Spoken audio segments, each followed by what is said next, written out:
Hey, what's going on everybody? Today I'm going to be showing you this 6U gray colored Sysrack that I got. I've actually had this thing sitting in my room unassembled for about a year now, and I finally decided to put it together and get my NAS in there.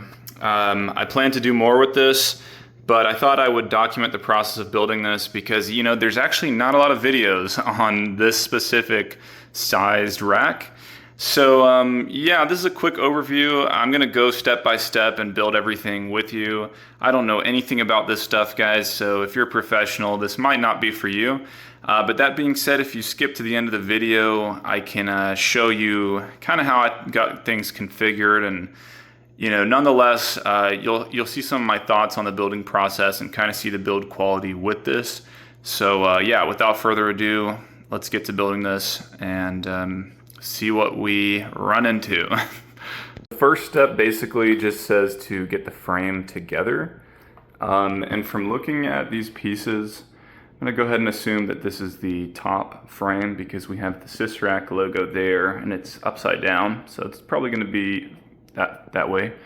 And then this is definitely the bottom piece. I guess it's cool, there's a fan hole on either side, but it only includes the top fan. Which is probably fine. I'm guessing you can just modify it any way you'd like. And then these are definitely going to be the side panels. So you can tell because this has these little wall mount brackets here. And although these are completely different sizes, you can see the same wall mount brackets. So I'm going to go ahead and place those into position and see what's next. Okay, so they kind of slot in through the top like this, but there's a little bit of a lip here. This piece is going to catch on the bottom of this, and these little rubber pieces, I think, so this is a side panel. I think these are just in here to basically dampen the impact of closing the side panel. That's my guess. I almost removed them, but upon looking at it a little closer, I think that's what they're for. Anyways, they might actually kind of apply some tension to moving this side panel, but it seems like it can move up and down freely. So if you put it in here, it's kind of hard to do with one hand. Your side panel might not immediately come into contact with this support lip. And that's what I noticed, and it's just because this can very slightly kind of shift up and down, and those rubber pieces are sort of adding friction. So I think that's what's going on. We'll see how it comes together. Okay, yeah, so here it is with the top on. Step one, I guess, or part two of step one, is to use these quote-unquote self-tapping screws. I don't really know what the hell that means, but there's a bunch of spots to screw them in, and it's really cool. They give you this really nice hardware box that's numbered. Just keep in mind that if you take all this tape off, you're actually going to remove your numbers, so be careful not to lose what those are. But yeah, you get a bunch of these little screws, and it looks like you have to put them in pretty much twice in every corner. So that does mean underneath as well, right under here.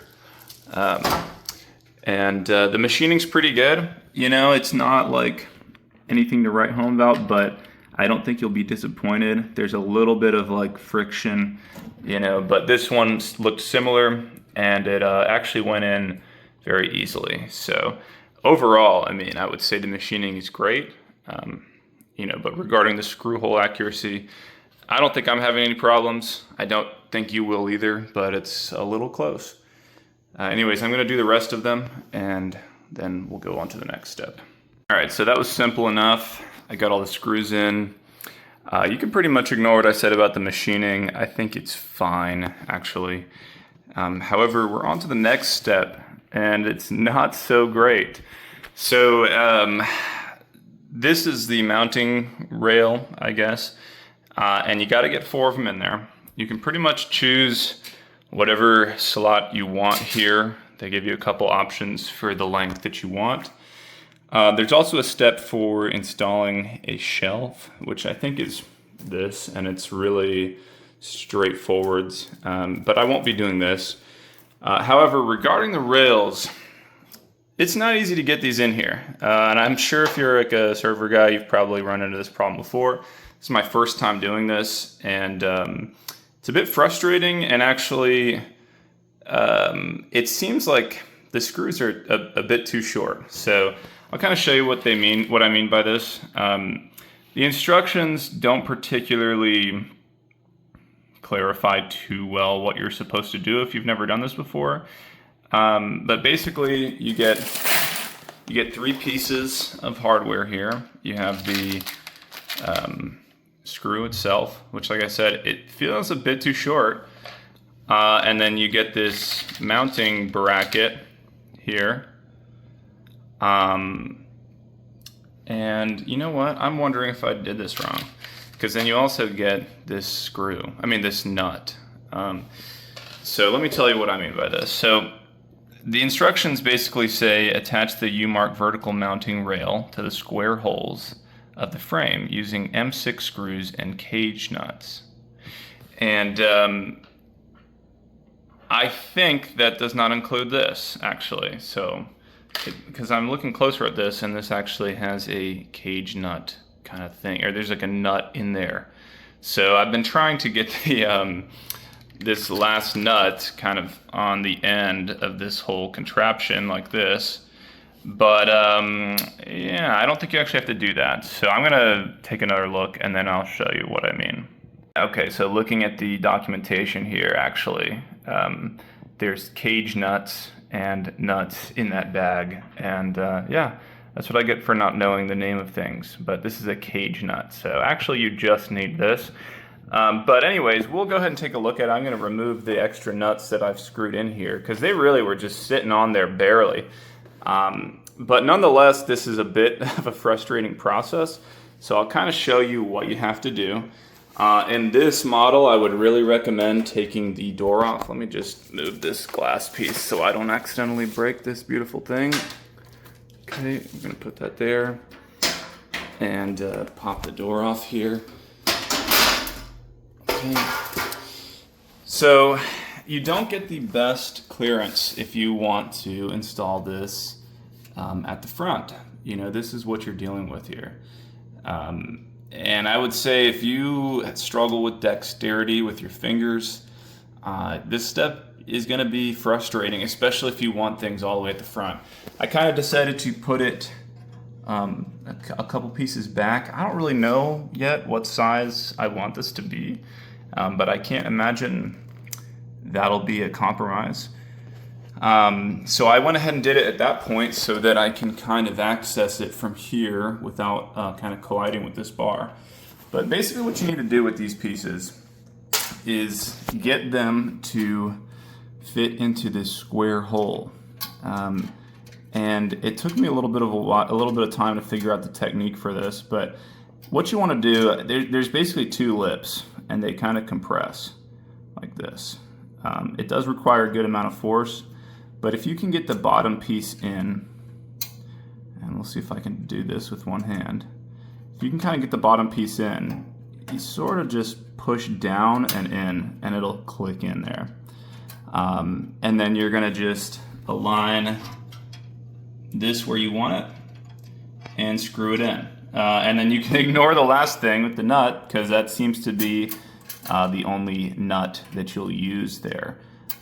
So it still is a bit finicky, but once you get that clicking piece in, it's definitely doable. And then regarding the rails, you know, you won't screw it up because they are numbered here on the front with the unit sizes, which is nice. And they are all numbered, so the front and the back pieces. So it's pretty easy to just identify, you know, the matching piece with yours, because obviously it'll go on the right side here, you know, and then the numbers line up like that. And then the back pieces right there, they look the same. So I'm gonna get the rest of these in. And you can imagine, yeah, with the top, it's pretty much the same. You know, just a different kind of angle that you have to push that bracket in. But yeah, I'll get these in and then we'll take a look at the next step.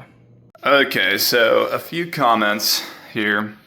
I did get everything in. As you can see, I decided to go with the shelf. It's not done, but I realized that I don't have the rails for my NAS. I only have the front brackets, which are the ones that come with the NAS. So I need to get the rails before I can confidently hang this in here without it kind of breaking everything. But yeah, I decided I would put the shelf in here for now, just to let the NAS sit on there. And yeah, that's not fun. I'm not gonna lie. Getting these square brackets in here, despite the fact that you don't need that additional nut, it does hurt your fingers. And you're gonna need, you're gonna need patience and dexterity. Now, getting the shelf in here has also made me realize a couple things. There's definitely ways to create impossible configurations with this. You know, if I decided to move this up anymore, I really wouldn't be able to screw this in with any conventional screwdriver, at least anything that I have. And yeah, this is in the upwards position right now, because another thing of note is if you try to put this at the bottom, when you're trying to get the nut in there, you're really going to be reaching to get this in. If it was any lower, I wouldn't even be able to get my hand in there to position the nut back there. So, yeah, I mean, the Sysrack, I've seen racks that are very lightweight. There's not a lot of frames. There's not a lot of side paneling. Perhaps those are a little bit easier to configure. I wouldn't know, because this is the first one I've ever built. But those are just some things to think about before you decide to do this. Yeah, you're gonna have a little trouble getting things in there, or at least I did. But I'm gonna finish putting the shelf in here and go on to the next step. We'll see where that takes us. Okay, so this next step is far, far easier than the previous one. As you can see, these steps involve putting the back panel and the side panels on and installing the latching locks for those respective pieces. So regarding the back panel is actually screwed on, which I guess makes sense for a wall-mounted device, but it would have been nice if there was some kind of latching system instead of a screwing system, because, well, I mean, unless you're ready to call it a day with your experiments back here, it's going to be kind of annoying to reinstall this over and over while you're screwing with stuff. So for now, I think I'm going to leave this off, but as you can see, let's just kind of show you what it looks like. It looks really nice and clean, and it's pretty much just that, just a solid panel, so no real access. But yeah, we're gonna leave that off for now. And then as for the side panels, they're also pretty straightforward. So the side panels come with a lock. I actually had this configuration upside down. I believe you're gonna want the lock on the top side.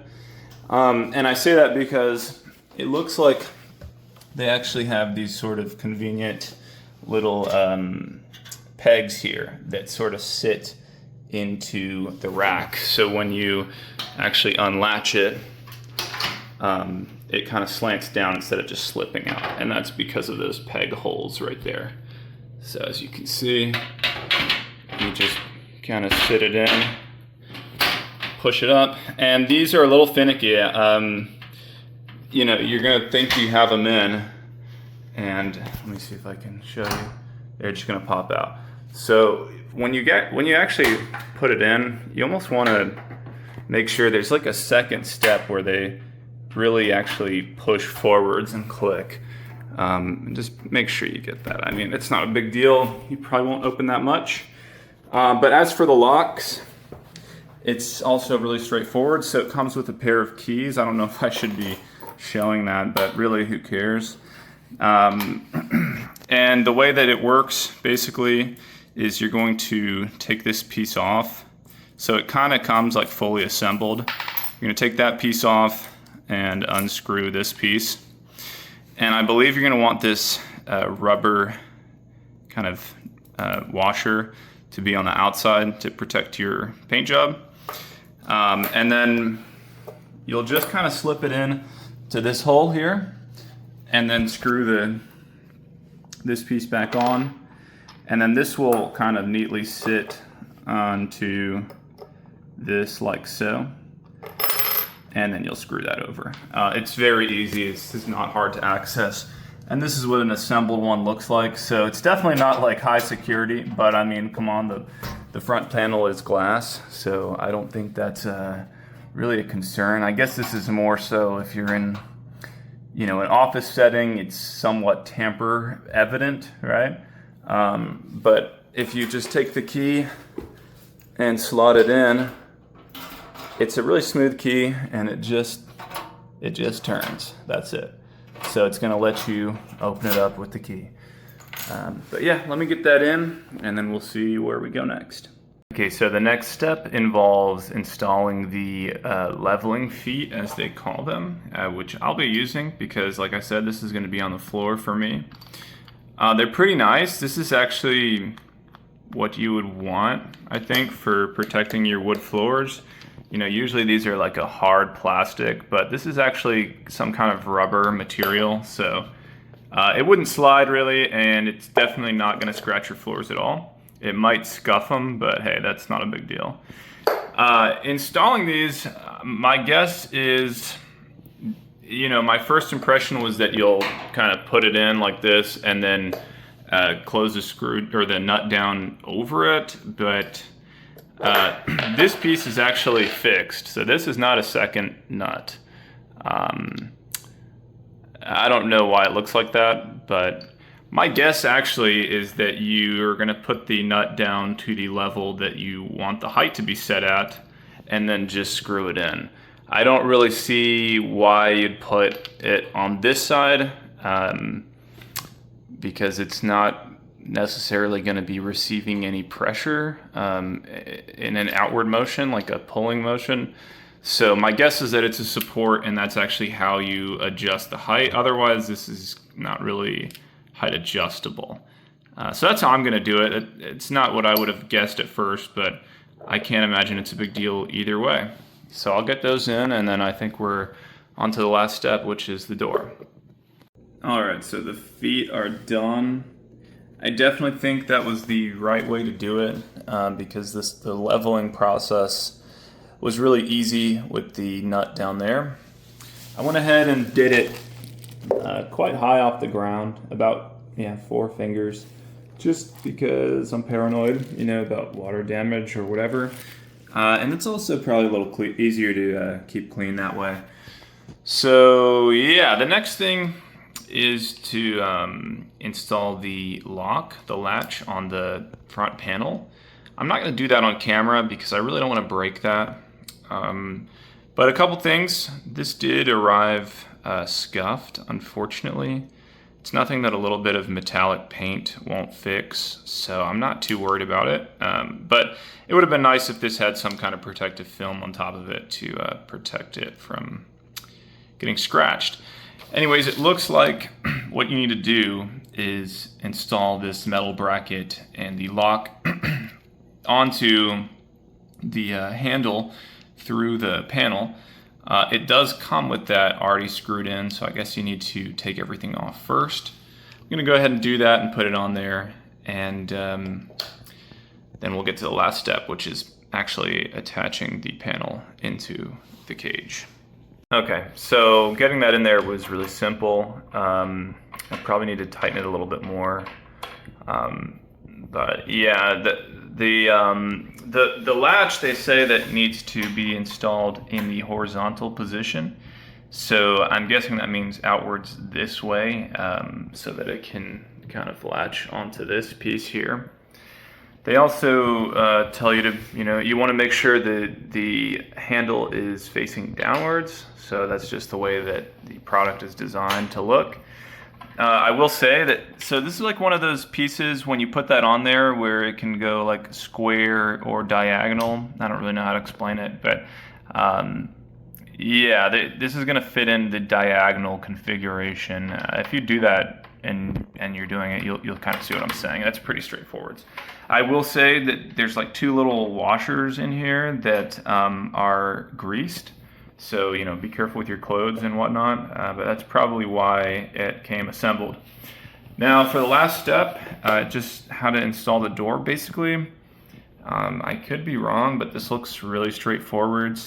So basically the door has two spring-loaded kind of latches, I guess. I don't know what you'd call them. And it says to basically install these things called bushings into the door holes. So if we're looking at it like this and it goes on there, that would mean that those go on the right side. Although it does have them on the left side too, but I don't think there's anything you can do about that. So it says to put the thick piece on the bottom, and it's nice they somewhat color matched the paint job, because these are black. You know, it's not the exact color, but it's better than black, I guess. And then the other one will just go up here. It doesn't really push in. It's kind of staying there, but I think these are designed to actually rotate, so they're a little bit tapered on the end, and they just kind of spin on that piece of plastic. So I can't really do this on the camera. I'm going to go ahead and do that myself and then show you what it looks like. All right, yeah, so there's definitely some weird things about this process. I don't think there's any real way to get this top bushing in there. So as you can see, it's sitting there. It looks like there's a clearance issue. I tried to hammer that in gently to get it to go a little bit lower, and it really doesn't want to. So trying to get this top piece in here, as you can imagine, is not easy. So it kind of goes in there, and it's the same, where it doesn't really go all the way in. And yeah, there's just no clearance. I mean, if you see, I can kind of take this out, and I really don't want to screw with it, to be honest, because this is a nice little piece of glass that I'm gonna break if I mess around too much. But yeah, I mean, I don't really see why you even need that there. It seems to work just fine. So, you know, I would be careful with this door. It's nice, and it's just glass, you know, there's no frame. So yeah, you don't want to swing it closed or screw around with it too much. But anyways, the way that this works is like so. You just lift the latch up, rotate it, and this is going to be in the unlock position. And then you just push it in and turn it, and now it's locked. And I'm noticing that the spacing here is a little weird because of this bushing thing. So I'm going to give it one more go off of the camera and see what I can do. But it's not, you know, it's not particularly clear, so we'll see what happens. All right, guys, just so you can kind of see, this is the clearance level that we're dealing with here. I quite literally had to hammer that in quite aggressively, to be honest, more than I would like, because this piece just will not go in. I've thought about what I could do, you know, like maybe shave some off, but there's really no good way to do it, I don't think. And I'm not even sure if this is going to look right when it's done. So just so you can kind of see, this part of the process is very, very, very frustrating. Yeah, I don't know if they just didn't, you know, measure these pieces when they got the white ones or what. But I'm gonna have to push this piece in and just drop the thing in. You know, it barely wants to go right now. So I just wanted you to see that. I'm gonna finish this up and see what happens. All right, that did it, actually. You know, the clearance is at least even now across it. You know, for the most part, to be honest, it's actually not perfect. They did say that you can use washers, which they provided somewhere. I don't know, there's like 2 washers. But I don't really see what that would do, because it just makes the spacing issue more problematic. However, You know, the bottom, yeah, it's definitely got like a bit of a horizontal sag, but you know, I might just look into replacing those parts at Home Depot or something, and otherwise, you know, this should be fine. But yeah, that was quite frustrating and honestly really scary because of this glass piece. So that's probably my biggest complaint with this. I'm also noticing, you know, that this red paint came kind of scuffed up. So I don't know if somebody had ordered this and returned it. I'm not sure. But yeah, my front door gave me a lot of issues. But it's working fine enough. You know, it opens without any trouble. So yeah, I probably sound a little disappointed, but actually I'm really not. This was relatively decent price-wise. I think it was $200 or $300, and for what it's gonna do, my guess is it's gonna be fine. I'm gonna go ahead and change a couple things. I do want to increase the height of that shelf because it does come with this power distribution unit, and I think I'm gonna put this on the bottom. I really don't know how I'll do all of this at the end of the day, but just for now to get the NASA in there, I think this is gonna go on the bottom, and I didn't quite leave enough room. So I'm gonna raise this shelf up by 1, install this, plug the fan in, get the NASA in there, and we'll see how it looks when it's all done. Like I said, the back panel is gonna just stay there for now, but yeah, made it quite a bit of a mess here, as you can see. But yeah, it's almost done. So once this is all in place, I'll show you a better look. Overall, guys, I'd like to give this thing a 10 out of 10, but honestly, I ran into a lot of little problems while building this. The door thing was probably the most concerning and frustrating part of this. Just because it definitely felt like there was something particularly wrong with the box itself, not so much me just not knowing what I'm doing. But, you know, it's real close, guys. It's really attractive looking. Unfortunately, like I said, it did come with some damage. You can barely tell, but yeah, there's a lot of little scratches on that plastic. And I actually gave it a little small amount of damage here. You can barely tell, but that was from the hammering process, which luckily I won't have to do again because it's done. So yeah, this is the size of it. There it is next to a 32-inch monitor. The height is shallow, which is, you know, what you'd expect. It's a 6U. There's not a lot of space, but it is quite thick. You know, it's big. And that's good, I would say, because the space inside is still somewhat constricting.